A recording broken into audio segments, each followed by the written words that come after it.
Hi friend, good morning. তোমরা সবাই কেমন আছো? আমি ভালো আছি। দেখো, সকাল সকাল আমি ঘুম থেকে উঠে জল নিতে এসেছি বাইরে কলে রান্না করার জন্যে।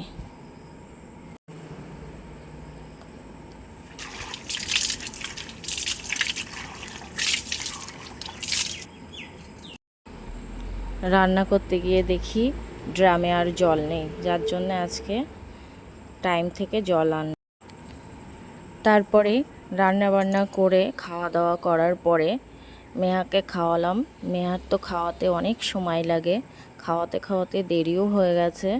দেখলাম বাইরে জলও চলে এসছে, তাই জামা কাপড় নিয়ে চলে এসেছি বাইরে কাচতে।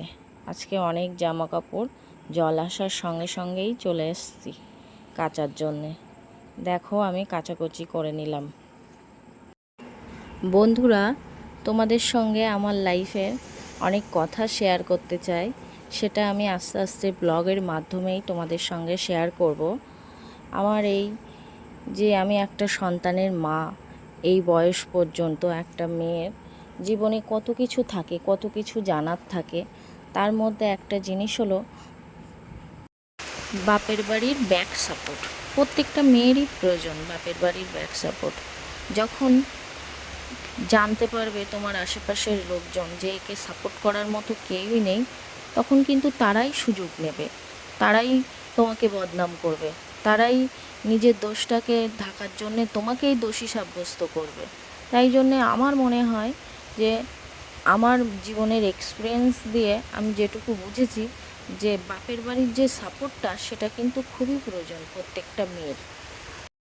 দেখো, তোমাদের সঙ্গে কথা বলতে বলতে আমার কাঁচা কমপ্লিট। তারপরে জল দিয়ে সামনের যে ধাপটা আমাদের আছে সেটা পরিষ্কার করে নিলাম।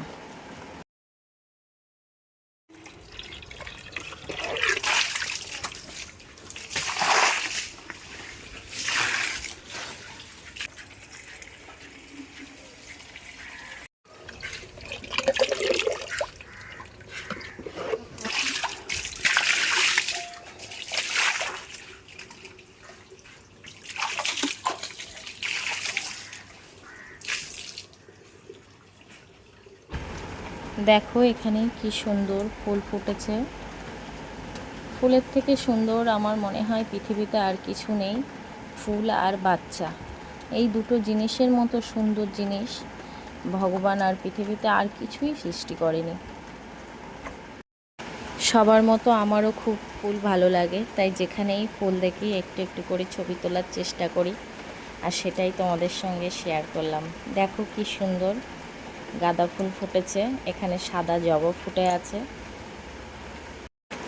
আজকে যাব বাবাকে নিয়ে দ্বিতীয় দিন দিশাতে। দেখো, এখানে গেটে তালা দিয়ে দিয়েছি, কাগজপত্রও নিয়ে নিয়েছি। এবার যাব হসপিটালের দিকে। বন্ধুরা, আরও একটা কথা তোমাদের সঙ্গে শেয়ার করি।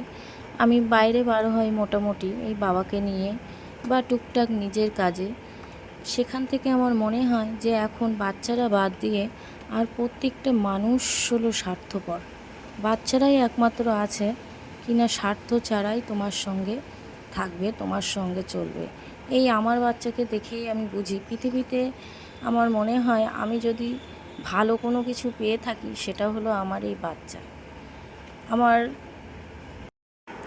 খুব মাথা গরম হয়ে যায়, তখন মেহাকে আমি মাঝে মধ্যে বকাবকি করি, মেহাকে একটু দূরে রাখার চেষ্টা করি, কিন্তু মেহা কোনো মতেই দূরে থাকে না, সব সময় দৌড়ে দৌড়ে আবার চলে আসবে কাছে। কান্নাকাটি করছে, আমি বকছি, তারপরেও আমাকে জড়িয়ে ধরছে। বাচ্চাদের ভালোবাসার মতো সুন্দর আর কিছুই নেই। পরেক্ষণে কিন্তু মেহা, আমি যদি কোনো সময় রাগ করে থাকি বা কোনো সময় কোনো কিছু থেকে কষ্ট পেয়ে একটু কাঁদি, মেহা আমাকে এসে হামি দেবে। তখন মনে হয় এর থেকে সুখী আর কোন মা হতে পারে, এর থেকে সুখ আর কিসে হতে পারে। ভালো বন্ধু, ভালো পার্টনার যদি কেউ হয়ে থাকে একটা মেয়ের লাইফে, সেটা হলো তার সন্তান। আর আমার কাছে তো আমার সন্তান মানেই সব কিছু। আমার আর জীবনে আর কিছুই নেই, কিছু চাওয়ার নেই, কিছু পাওয়ার নেই। শুধু একটাই জিনিস, আমার বাচ্চাকে আমি সুন্দর করে মানুষ করব, তাকে বড় করব, এটাই। আর বাচ্চা ছাড়া আমার লাইফে আর কিছু নেই। দেখো, তোমাদের সঙ্গে কথা বলতে বলতে আমরা নেমে পড়লাম টোটো থেকে। আর আমার জুতোটা দেখো ছিঁড়ে গেছে, সেটা সেলাইও করে নিলাম। মেহা কোলে উঠে পড়েছে, বৃষ্টি হচ্ছে হালকা হালকা, নিচে জল আছে, ওর পায়ে কাদা লাগছে, যার জন্যে ও আর নিচে নামছে না, ও কোলে উঠে পড়েছে।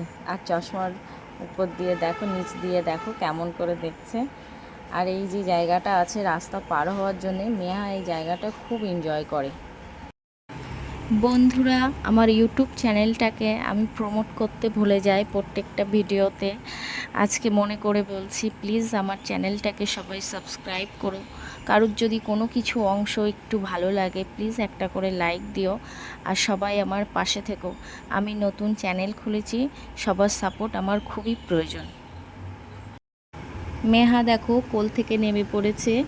এই জায়গাটা কি বলে সেটা আমি মনে করতে পারছি না। এই জায়গাটা আসলেই মেহা কোল থেকে নেমে পড়ে এবং হেঁটে হেঁটে যায়, এখান দিয়ে দৌড়ায়, খুব ভালোবাসে এখান থেকে হাঁটতেও, যার জন্যে ও দেখো কোল থেকে নেমে হাঁটছে আমার হাত ধরে। এখন বর্তমানে পরিবেশের যা পরিস্থিতি, মেয়েরা কোনো জায়গায় সুরক্ষিত নয়, সে বিবাহিত হোক আর অবিবাহিত। কিছু কিছু মানুষের চিন্তাভাবনা তো এরকমও থাকে, মেয়ে মানেই সে তুচ্ছ তাচ্ছিল্য, তার কোনো কিছু বলার রাইট নেই। যেভাবেই আমি মনে করব সেইভাবেই তাকে চলতে হবে। কিছু কিছু পার্সন আছে, তারা এরকমই চিন্তাভাবনা করে। তার মধ্যে অনেকেও ভালো আছে, যেমন আমার বাবা। আমার বাবার মতো মানুষ আমি পৃথিবীতে আর একটা দেখিনি। দেখো, বাবার কথা বলতে বলতে হেসে ফেললাম। আমার তো মনে হয় আমার লাইফে হিরো বলতে যদি কেউ একজন থেকে থাকে, সেটা আমার বাবা। আমার বাবা মানেই আমি সুখী, আমি হ্যাপি। আর আর আমার সন্তান, এই দুজন থাকলেই আমার লাইফে আমি সুখী। আমি সবার থেকে বেশি সুখী আমার মনে হয়। আমি এর জন্য আমি প্রাউড ফিল করি যে আমি লাইফে এরকম একটা আমি বাবা পেয়েছি, আর এরকম একটা সুন্দর একটা সন্তান পেয়েছি। দেখো, তোমাদের সঙ্গে কথা বলতে বলতে চলে এসেছি রাস্তা পার হয়ে একটা অটোর পাশে। অটোটা রিজার্ভ করে নিলাম, আর আমি, বাবা আর আমার মেয়ে যাচ্ছি দিশা আই হসপিটালে।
এই যেতে আসতে আমার মেয়েরও প্রচণ্ড কষ্ট হয়, ওর শরীরটা প্রচণ্ড উইক হয়ে যাচ্ছে ঠিকঠাক টাইমে না খাওয়ার জন্যে, কিন্তু কিছু করার নেই, বাবাকেও চিকিৎসা করানোর প্রয়োজন।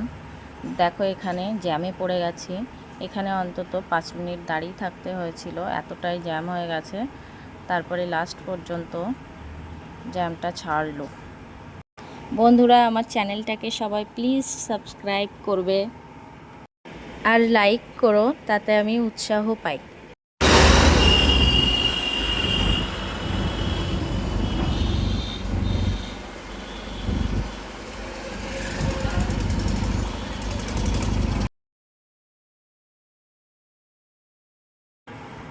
দেখো তারপরে আমরা প্রায় চলে এসেছি হসপিটালের পাশে।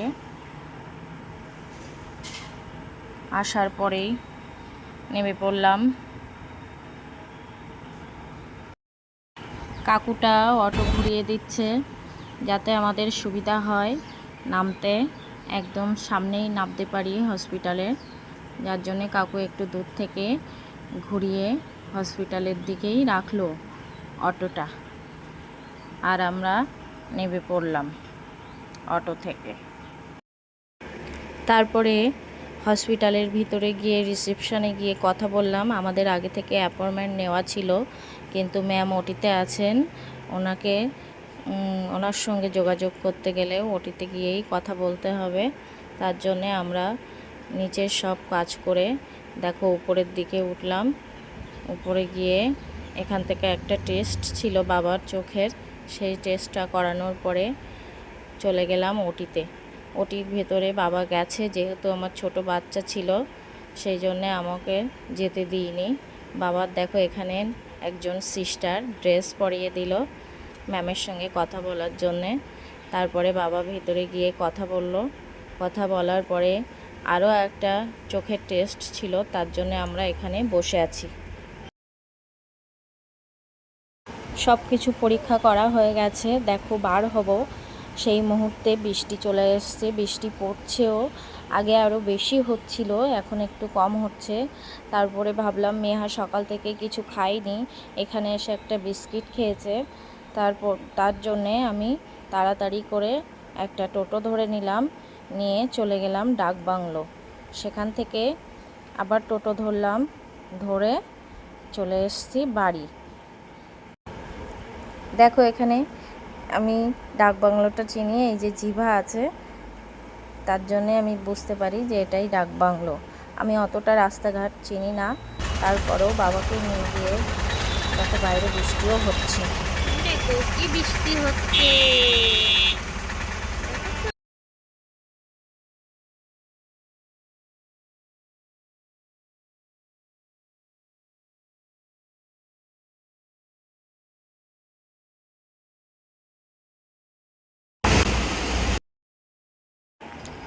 তারপরে দেখো টোটো থেকে নেমে পড়লাম চৌমাথা, সেখান থেকেও আমাদের আবার একটা অটো ধরতে হবে।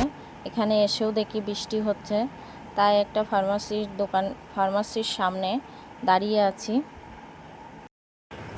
একটু বৃষ্টি কমলেই এখান থেকে আমরা একটু দূরে টোটো স্ট্যান্ড, সেখানে হেঁটে যাব। দেখো মেহার সঙ্গে কি করছি আমি, মেহাকে যতবার আমি এই ওড়নাটা দিয়ে মাথাটা ঢাকা দিচ্ছি ততবার ও ফেলে দিচ্ছে, ও বৃষ্টিতে ভিজবে। এর মধ্যে দেখো কুকুরটাও ভিজে গেছে। মেহা তো কুকুরটা দেখে খুব খুশি, মেহা বিড়াল কুকুর ভীষণ পছন্দ করে। তারপরে হাঁটতে হাঁটতে দেখো আমরা টোটো স্ট্যান্ডে চলে আসলাম। আর আজকে আমি ভুলে গেছিলাম ছাতা নিয়ে যেতে, যার জন্য আমরা হালকা হালকা ভিজেও গেছিলাম। বন্ধুরা, ভিডিওটা আর বেশি বড় করছি না, আজকে অনেক বকবক করেছি তোমাদের সঙ্গে, আমারও ভালো লাগে তোমাদের সঙ্গে কথা বলতে এইভাবে।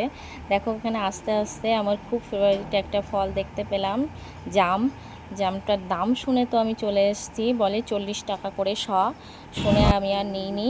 তারপরে দেখো টোটোর কাছে এসে টোটোতে উঠলাম, স্ট্যান্ডে এসে উঠে তারপরে সোজা বাড়ি চলে গেলাম। টাটা বন্ধুরা, সবাই ভালো থাকবে।